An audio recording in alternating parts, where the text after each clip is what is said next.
Okay, so I'm a little worried that my camera's gonna fall. I know you've all heard the story. If you haven't, you've probably been living under a rock. I should not be insulting people. Anyway, a huge brawl ensued on a riverboat dock after an Alabama dock worker was attacked.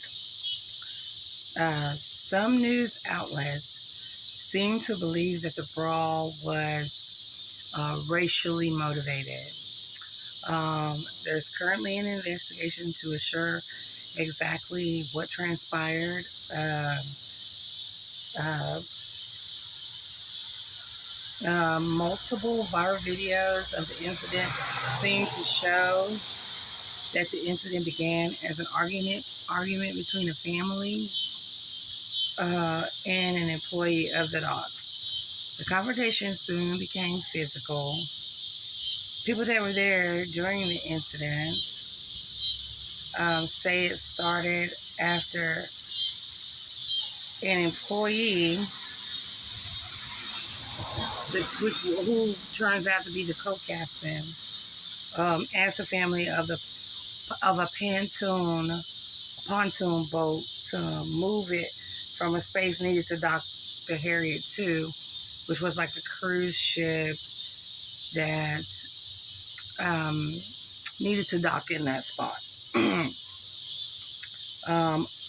Arrests were made following the incident, and I'm aware of the fact that most people have this information. So you guys are already aware of this. However, there are a lot of stories that came out once everybody realized what had happened.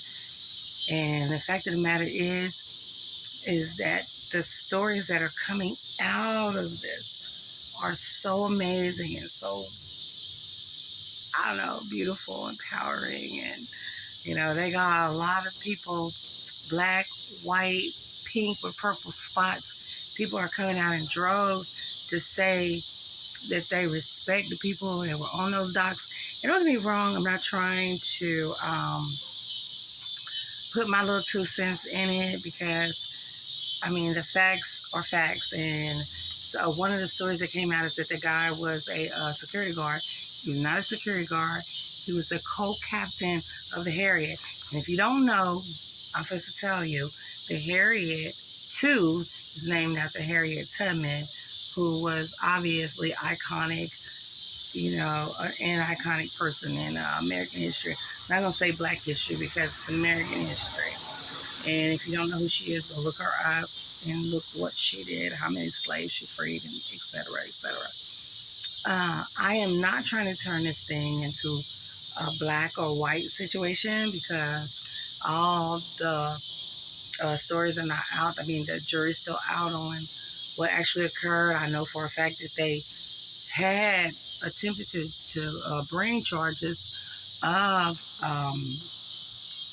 a hate crime. They decided to drop that, so they don't feel like that.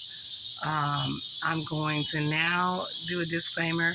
This is something I heard, not something I know. Everything prior to that is something I knew. This is something I heard, and that is that a lot of the witnesses were saying that they were out there screaming, like Donald Trump, and citing the Aldine, that Aldine song, "Try That in a Small Town." Y'all gonna see something a little later on. I'm gonna show you. But they said they were saying that, and I don't know if this is true. So, disclaimer: I'm not saying this is it as if it's facts. I'm just saying that's what the witnesses were saying.